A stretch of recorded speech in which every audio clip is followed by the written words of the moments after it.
It's so easy to marginalize and trivialize this enormous amount of black criminality in this country. It's so easy to turn it into a set of numbers, a set of pat phrases about minor injuries, expected to recover, look on the bright side. It's never happened around here before.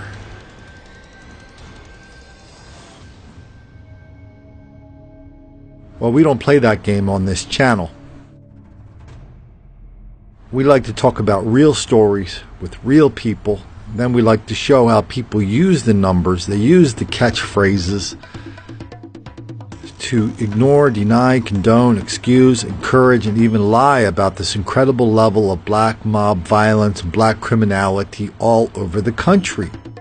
So on this podcast, we're going to listen to some 911 calls. We're going to listen, I just went into my computer and grabbed some 911 calls of what it sounds like in person. Hi, this is Colin Flaherty. I'm the author of Don't Make the Black Kids Angry. Here we talk about black mob violence, black on white crime, and how it's wildly out of proportion. Not just black on white, black on old, black on young, black on gay, black on straight, black on Asian, black on Amish, black on Eskimo, black on kitties, puppies, and turtles. Now, so many reporters and public officials and other people are in denial, deceit, and delusion about it. That's what we expose on this channel. That's what we expose in these videos and on this podcast. I'm glad you're here. Why don't we start out with I don't know if it's the worst one. It's one of the most dramatic ones. A couple of reporters running around down in Virginia. They're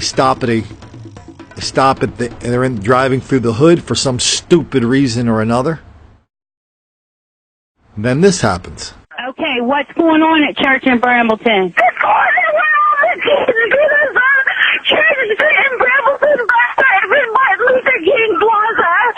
Okay, they're beating him up. Ma'am, is somebody with you? Are you okay? Ma'am, can you put somebody around you on the phone? I was stopped at a light. Somebody threw something in my car. I stepped out and said something, and then about 10 guys came over and jumped me. There was a bunch of kids beating on this one man. It might have been 10 or 15 kids. I don't know.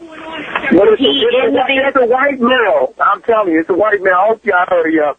And this guy's okay. I don't know what happened to the guy, but there was a lot of guys, people, black kids, kicking on a guy. It took 3 weeks for the local newspapers to report the violence against their own reporters. And to Bill Riley and Jesse Waters' eternal credit, they stayed on the story. Bill sent Jesse down to Virginia to talk to the editor of the paper, and they said, "Why didn't you do anything on your own reporters being attacked?" And he said, "Well, harumph. There's no evidence. Harumph. These attacks were harumph. Racially motivated." Okay. So the editor is saying that 25 to 50 black people just kind of congregated by coincidence and they attacked those two white people. It was all just one big coincidence.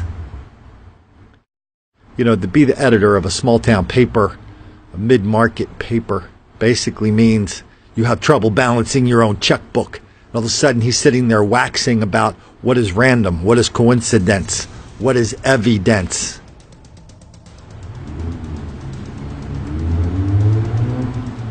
Why don't we move on out to Cleveland? I know I've heard this so many times. To me it sounds kind of comical now. Cleveland, a black member of the Cleveland City Council, is quite unhappy with the fellas who are rampaging outside of his house. I'm sorry, y'all gotta listen to this shit, man. Cleveland Police, Dispatcher I need the police over here immediately. People need to go to jail tonight. Where at, sir? 13615 Kelso. Okay, what's going on? I just got about 100 sorry black kids out here acting a fool. I'm Cleveland Councilman Eugene Miller in front of my damn house, and I'm sick of this shit. Okay, you said about 100 people out there? Yes. And what are they doing? Man, just get the fucking police over here, okay? What's your name, sir? Cleveland Councilman Eugene Miller. I don't give a damn it's being recorded. I said, nobody has to live through this shit. Sir, the police are on the way. I don't know why you're... No, why? Because you don't have to live through this shit. What's your phone number? You don't worry about my damn number. I'm sick of this shit. You your damn job. The police are on the way. Here's somebody reporting a little bit of argy-bargy. Good old Cincinnati. Oh, yeah, we're going to hear more from Cincinnati in a minute. Yeah, because you can't party down here on 9th Street. Just black kids down here. There's black kids down here beating on white people. This is not right, man. To some who called 911, the race factor was obvious. It's about 20 young black kids. They just sitting out here looking for trouble, basically. Beating up on white guys. 11 victims filed police reports saying they were kicked, punched, or stomped by a group of black teenagers. For those of you with keen ears for regional accents, you won't need me to tell you where this took place. It's Wisconsin for the rest of you. The Wisconsin State Fair in Milwaukee. Large group of black people rioting in the fair, outside of the fair, attacking people in the fair, outside of the fair, pulling people out of their cars, punching old ladies in the face. Here's some of the 911 calls from that little, what should we call it? Uprising? Black dudes, that's it. Don't bleed. I'm bleeding all over it. There's a black on white fight in the middle of the street. We saw black guys get out of a car with a gun, and they're going around jumping people. We need some cops out here. This one's a couple years old, and it happened on Memorial Day in Chicago. I think they call it North Beach in Chicago. Memorial Day, hundreds and hundreds of black people were down there attacking people on the beach, knocking people off motorcycles, creating enormous amounts of violence, mayhem, destruction, defiance, destroying property. It got so bad they had to close the beach. Next day, the Rahm Emanuel and his newly appointed but yet to be confirmed police commissioner, McCarthy, they get out there and say, no, we haven't heard it. No, we just closed the beach because it was too hot. That's all. It was a public safety thing. It was way too hot on the beach. We had to close that beach for health reasons. No other beach was closed in America on that day. No other beach in Chicago was closed on that day. Pretty soon, WLS in Chicago started grabbing all the 911 calls. People in Chicago were pissed that when it was happening, and they were very explicit about what was happening. Yes, there's a fight breaking out on the beach because there's nothing but animals covering this beach today. You can't even walk along the bike path or ride along the bike path. There's no crowd control. What the hell is going on? Chicago police had... You know, Rahm Emanuel and the chief of police, they had a press conference about something else when people were asking about this riot on the beach. And Rahm looked into the camera and the chief looked into the camera and said, what are you talking about? We haven't heard anything about that. So when I talk about denial, deceit, and delusion, you know what we're talking about. Elected officials and their appointed police commissioners lie about black criminality. Of course, the same chief of police commissioner, a few weeks later, he goes on a black radio station and they talk about violence on the streets and what causes it, what he's going to do about it. And the chief did his little history lesson. Reminded everybody, well, it started with the Pilgrims. Because everybody knows black people are relentless victims of relentless white racism all the time, everywhere. That explains everything, especially why white people are always picking on black people on Chicago beaches. The Pilgrims did it. Here's a little bit of video from good old, a little bit of audio from Charlotte. Sir, how many people? It's at least 200 people. That are fighting? Yes. He has a sword and an axe. Why don't we head down to Baltimore? This might be the most despicable, most deplorable audio we're going to listen to. You're going to listen to audio of police cries for help when police were fighting the rioters. And the video on this, lots of videos on this on my channel and other places, and in my books, lots of videos on this. But you're going to hear the audio, what it sounds like when police are desperately crying for backup, for equipment, for help, desperately trying to talk about what's happening on the streets, an enormous amount of danger that eventually put 150 cops in the hospital. 150 cops in the hospital.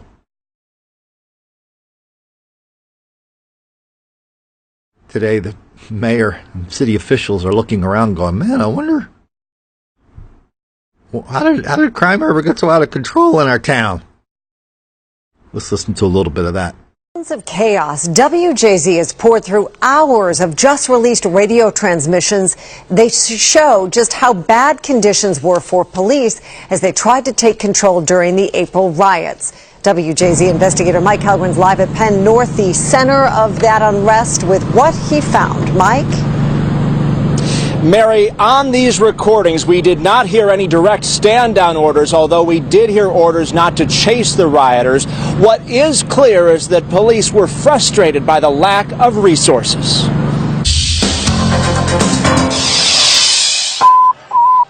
Large group of juveniles gathered at the location causing a disturbance. We got our hands full right now. WJZ reviewed more than a dozen hours of newly released recordings from the April 27th Baltimore riots. Oh my gosh, look at that tear gas! And they paint a revealing picture of a city slowly turning out of control. Attention all units, I need all available northern units at Swan Drive and Gwen Falls with your right here. We're getting what's going on.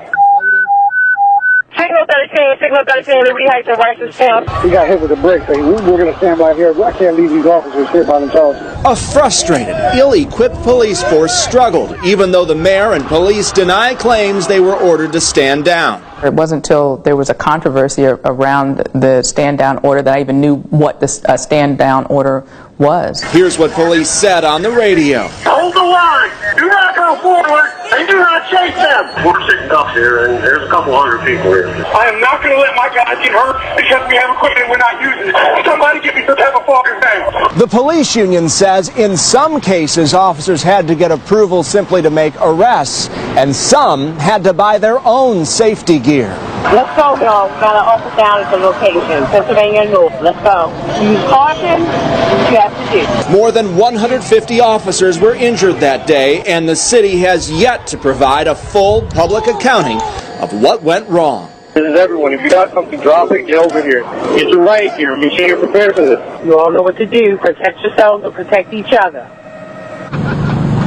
And you are looking live at the burned-out shell of the CVS that still sits here at Pennsylvania and North Avenues. An illustration of just how bad things got. Police had to be rescued by an armored vehicle here on April 27th. Reporting live at Penn North, Mike Halgren, WJZ Eyewitness News. Mike, thank you. Ultimately, the commissioner lost his job as the department has also struggled to respond to the wave of violence that followed the unrest. We just block off traffic at Fulton and Ricestown. Cars are still coming up and they're throwing rocks at cars at Ricestown and Gwen Falls. All right, 800 to Fox. It's coming back towards the mobile metro station. I have no units at the mall. All right, operations, we need to link PG County up with our officers. Let's get them on the line and let's start extracting and making arrests. 10-4. Fox, you have more shields coming up here. You got units you could use, but we don't have any shields on. 10-4, they're en route right now. All right, they might want to hurry. Yeah, Fox, they're throwing rocks at the bus that you turn on the Gwen Falls, too. All right, 800 to 600. I need that battalion coming my way. 800 to 600. I'm open over here on this bridge on the second level. All right, the group's pushing their way back northbound on Ricestown, back up to the metro. 600, I'm direct. Those units that are coming up to support, please respond to the rear, the Gwen Falls side of the One Diamond Mall. Fox, if you got pepper foggers or anything like that, now would be a good time. All the units in the line are getting bombarded with stuff now. We need shields down here. We're getting creamed. We need help down here at Gwen Falls. Gwen Falls is the last 600. I'm about to deploy the units with the pepper ball guns We're getting destroyed over here with these rocks and stuff. I'm about to deploy. All right, good. Deploy it now. You got to start this crowd down. Let's start spraying them with the pepper foggers. We have PG County, Montgomery County's on their way. Start spraying them. 10-4. Fox, all right, you're running them off, but you're leaving your cars, and the 4 officers by themselves with the cars, and they're flanking around to your left, some of them. 3421, we got an officer down in front of Montgomery, and there's a supervisor with him, so we got that medic on here. Have him come back and get that officer. All right, 35, so that's got hit. That was a brick. I got glass in my eye. I'm down on the side of the mall. We could use PG County up here by Woodbrook. Any police vehicle that comes up Richardstown Road northbound and westbound is pelted by rocks. So you're going to have to loop around and come down. Come on, we're on the heavy attack. I need that ball. Let's go. Let's go. I need the tank. I need the tank at Woodbrook and Westbury. Woodbrook and Westbury. Woodbrook and Westbury. Operations, we need to get one of our Bearcats with gas to Westbury and Woodbrook. 10-4, get gas up there. Westbury and Woodbrook, we are under significant assault. We are under significant assault. More new city surveillance camera video WJZ obtained, along with recordings of police radio transmissions, showed just how desperate things got for officers during the April 27th riot. That's got hit. That was a brick. I got glass in my eye. I'm down on the side of the mall. We have one female officer entered at the modest. She sustained head injury and is in and out of consciousness. We have injured officers. We need to get them out of here. You need to send everybody you got. The recordings also reveal police on the front lines did not have the equipment they needed. Officers are down! Can we have the mace? It's a big. I'm about to deploy the units with the pepper ball gun. We're getting destroyed over here with these rocks and stuff. Crews can clear it now, and we got no steel. Do you think we can get somebody down here? It would be some 6 hours before the mayor and city officials even made a public address. The curfew, citywide, 10 p.m. to 5 a.m. Young people kept streaming into the area that day. Not only would schools refuse to cancel classes, but also the transportation hub here at Mondawmin kept humming. Can you call MTA and tell them the east route coming to Mondawmin, they're still coming down, unloading kids that are joining this crowd. New video from North and Pennsylvania avenues shows people setting fires and destroying a police car.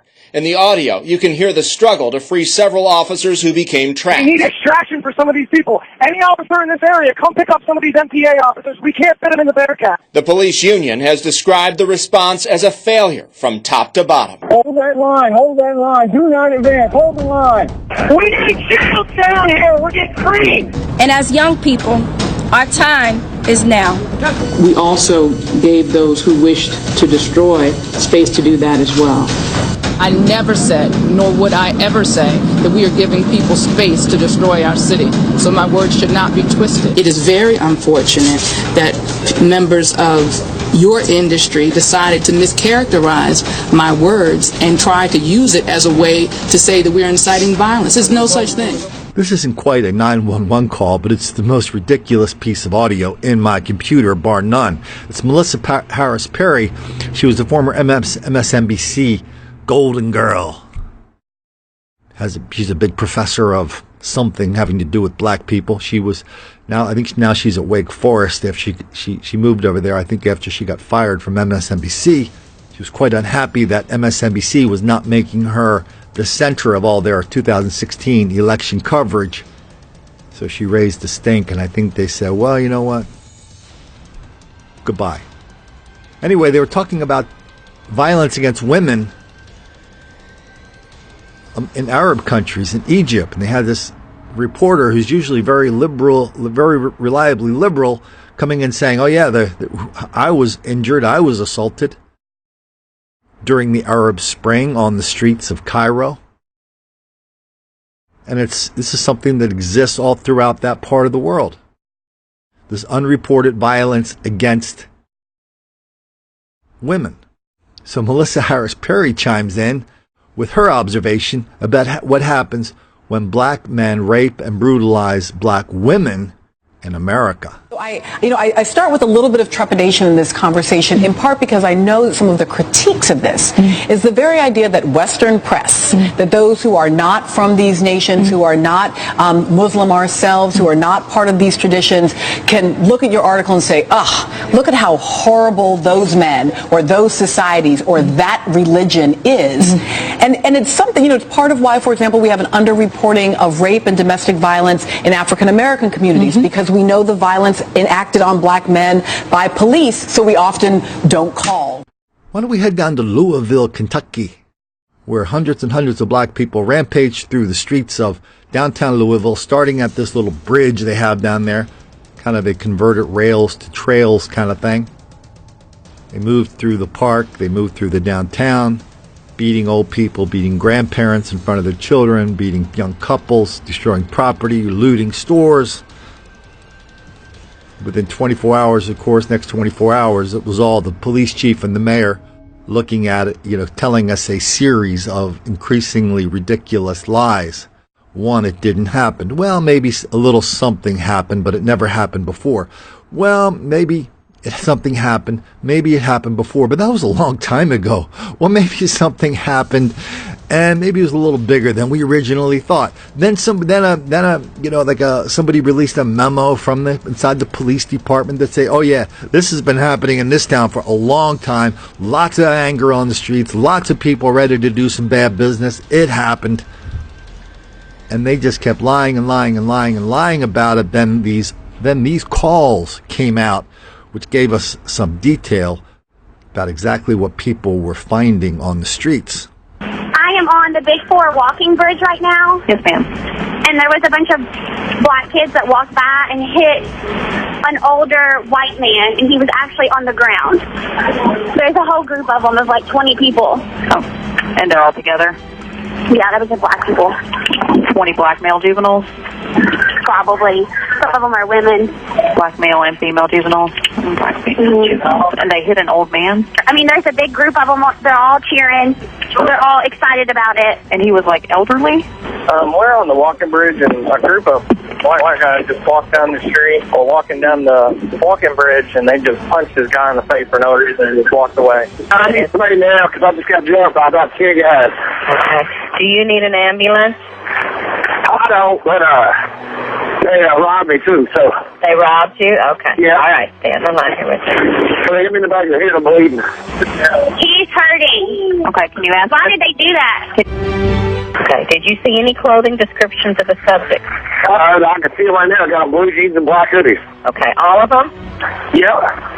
And we're here for a cheerleading convention. And right across the street from our hotel at the bus stop in front of the pawn shop that's there, across from the Fairfield Inn, there's a big group of black guys. We're here for a cheerleading convention at the convention center. Yes, you've mentioned that. And there's several, cheerleaders walking from the convention center to their hotels by themselves, ages ranging from 13 to 17 by themselves. And we've witnessed 3 times of these black boys over here that are just kind of standing around yelling and screaming and, snatching at their butts and stuff. Like earlier, they went to grab these girls' butts, and the girls ran from them, and they chased after them, and then they came back and stood there again. Down here by the Big 4 Bridge, you have a gang of children acting like a pack of wild dogs. They are terrorizing folks in the park, beating them up, jumping them. So the boys are starting to fight, and the one that got beat up pulled out a gun and took off running. We just was walking, and then some dude just went up to a boy and just punched him in the face. There was a big group of people, and they just came up to us and hit one of my friends and stole his wallet and his phone. And then I went over there to get them off of them, and they punched me in the face and kicked me. Okay. Are they white, black, Hispanic? They're black. And my friend, he was punched and knocked out. Is this the Big 4 Bridge? It's the one in the middle. Yeah, they stole his phone. They stole his wallet. Oh, you mean this is yours? Yes. Okay. This is the boy that puts me. Yes. Okay. All right. Well, and I guess they went up there and attacked another kid at the Kennedy Bridge, because that's where I'm sending EMS right now. I don't know if you've already gotten calls or not, but there's several hundred teenagers, and messing with people at the traffic lights and cussing at them, spitting at them, running out in the middle of the street. I'm surprised none of them got hit yet. First and Liberty, these fucking kids, 30 kids running down the street just fucking hit my car with rocks. Then they just punched me and I'm bleeding everywhere. Hold on. Okay. Sam, is the police there? Yeah, they're here. They're there? Yeah. Okay. Talk to them. There's a mob of kids. They just fought this dude in the middle of the street and like broke his front car window. 1 second. How many of them are there? There is like 50 of them. They threw a garbage can at a car and they like jumped on the hood, kicked the window in and everything. And they just ran down the street. It was a mob on the corner of 9th and Liberty, jumped a guy in his car. He was in a truck, a silver truck, pickup.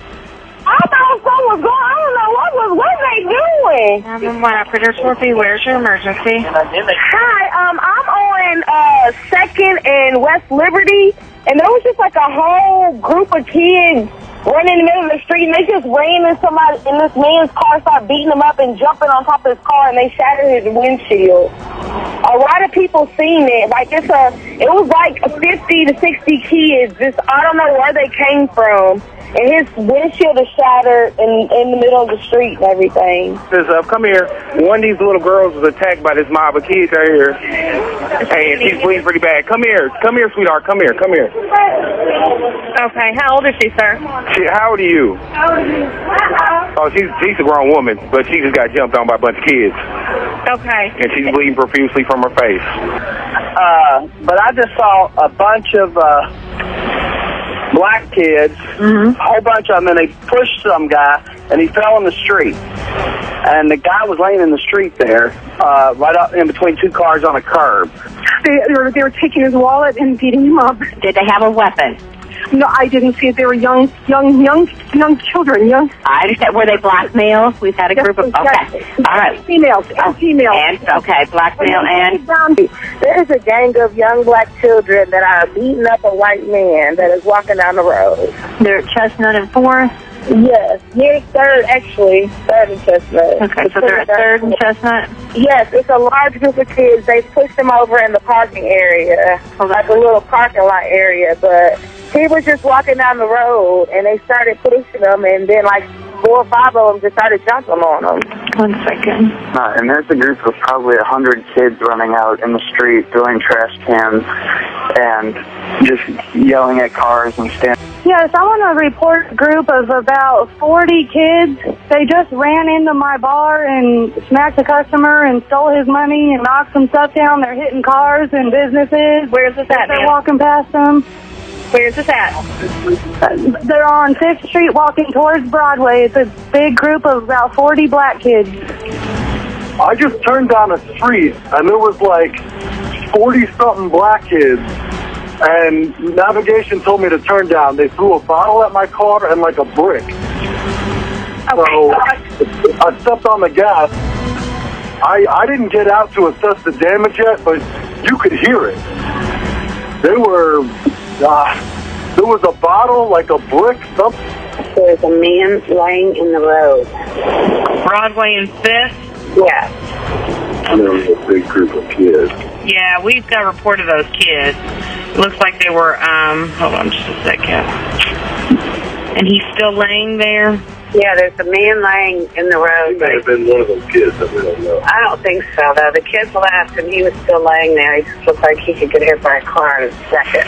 I just been knocked off my goddamn bike in my eye. I am bleeding. I need somebody down here. I'm not too far from the 4th Street line is between 6th and 4th Street. Okay, between 6th and 4th on Broadway. Okay. Yes. Okay, all right, I'm going to get him down there for you, okay? Harley Davidson parked on the side of the road. Okay. All right, we're going to get him down there for you. Okay. Just stay tight. We'll get it. Was this the juveniles that did this?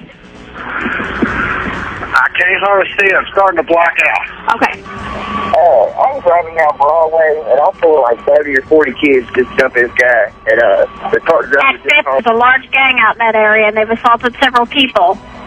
Yeah, I got a crowd of youngsters in front of my home. It's a crowd of about anywhere from 12 to 15. Where is this? Causing a disruption and making all kinds of racket. 1500 West Muhammad Ali. Man, there's like 20 black people out here destroying my neighbor's car. They're tearing her car out. They're trying to kick her door. How many? There's about 15 to 20 kids out here trying to hurt these people. Juveniles, stay on the line with me, okay? But they was breaking into his car, and if my car was like they would have took me out pregnant. So they let me go, but it's like 30 kids. Did they do something to you? They was trying to. I can't understand a word you're saying. They was trying to. Okay, what happened? Tell me exactly what happened. I came out there at my mama's house. She lived at the Hampton place on 15 with Chestnut. There's a lot of walking. So I was walking to my car, and I seen two kids in one car that was behind me, but I had locked my door. Because I got like $1,700 on me. So I'm like, I had locked my door when my mama's house came into her story. So when I came back out, they was in cars. They had broke in they was in the cars or whatever. So then they tried to do me. And I was like, no, I got a gun. They was like, no, you don't. And they was trying to pull my gun. I just stuck out there. Why y'all doing this to me? They was like, they hit you. I'm like, no.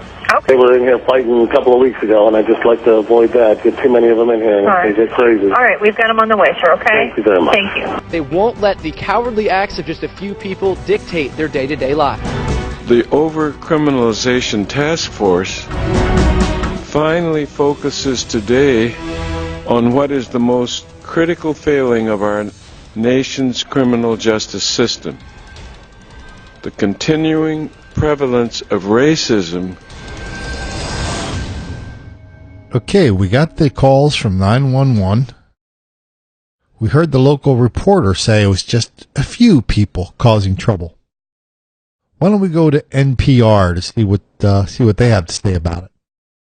The local NPR affiliate ran a story with the headline, "Anti-Racism Group Calls for Engagement, Not Police, to Address Louisville Downtown Violence." Then they go on, then the story begins. The Kentucky Alliance Against Racist and Political Repression is criticizing the mayor's plan to respond to teenage violence with boosted police presence and added security cameras. Lots of discussions. Kathleen Parks, chair of the Kentucky Alliance, says the city.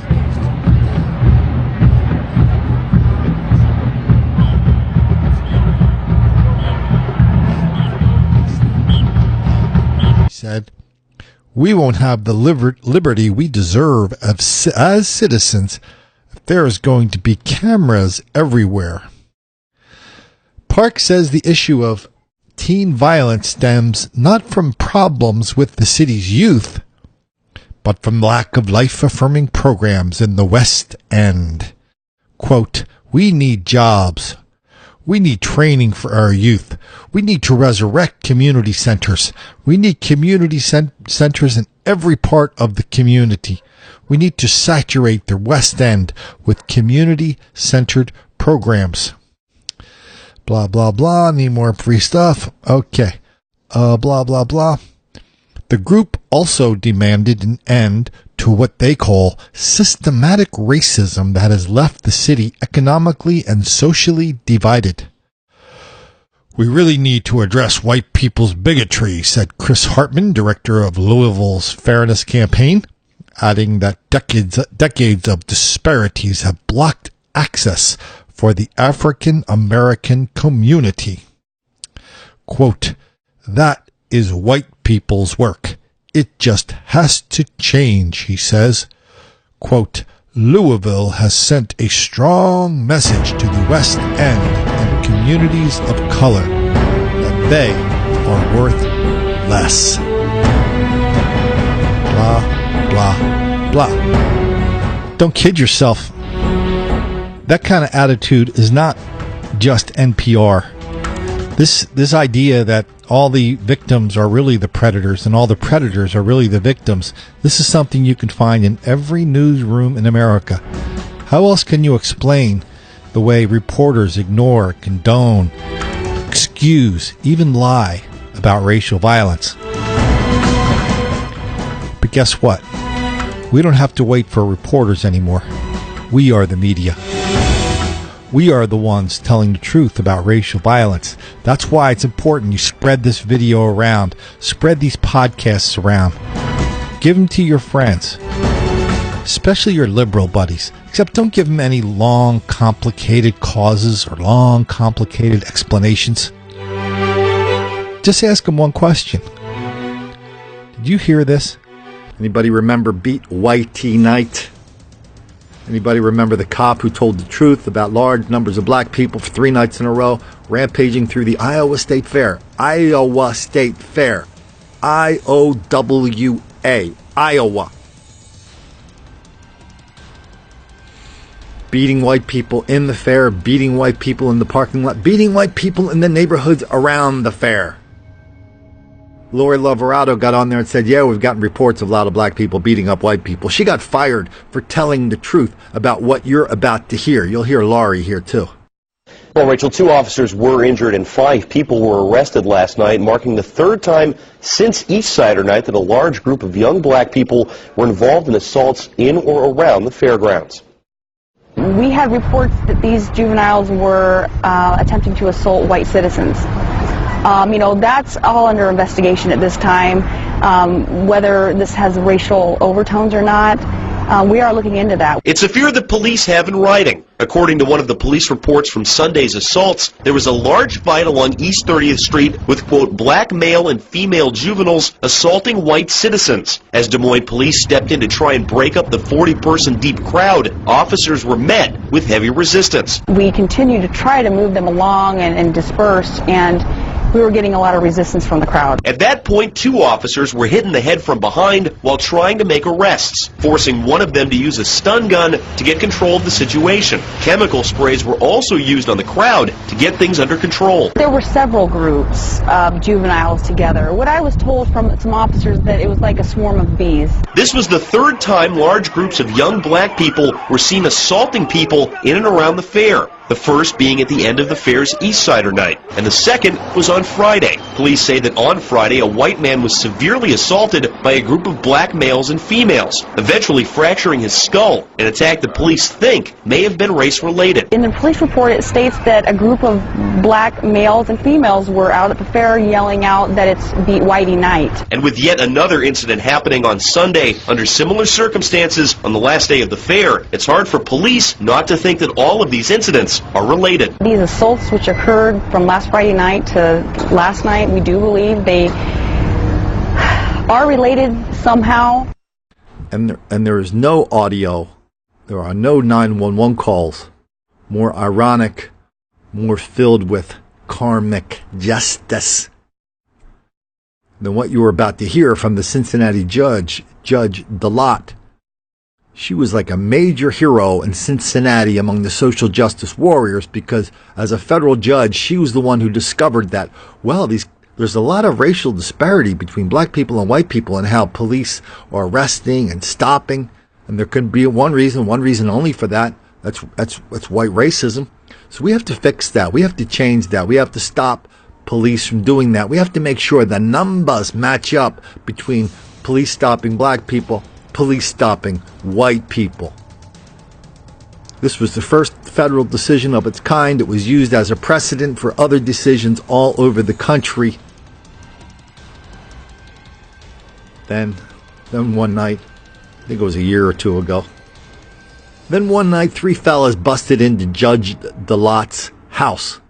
She lives in the biggest house in Cincinnati with one of the richest dudes in Cincinnati. He got rich from being a trial lawyer, class action lawsuits. She gets on the telephone. She escapes. She gets on the telephone, calls the operator, and the same judge who outlawed racial profiling, listen to the very first thing she says on these phone calls.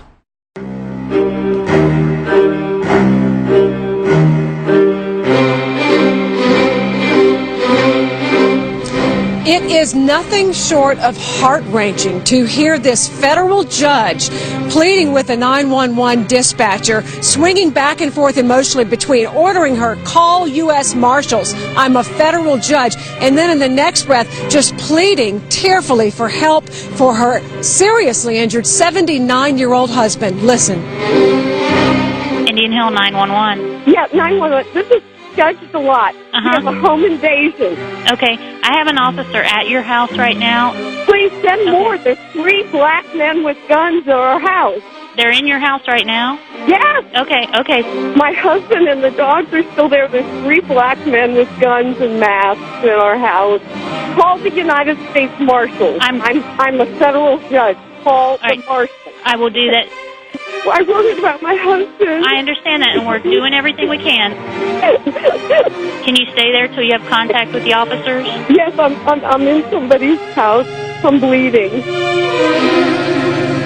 Delott bleeding from her feet because she ran a mile through thick woods to get to a neighbor's house. The first neighbor didn't answer the door, didn't know who this woman was, had to go to another neighbor's house to call for help.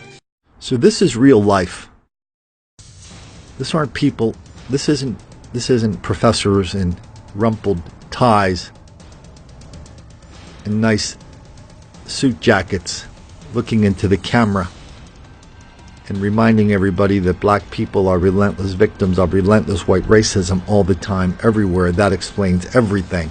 This is real life. This is the kind of life that when you talk about it, guarantees the black kids will get angry.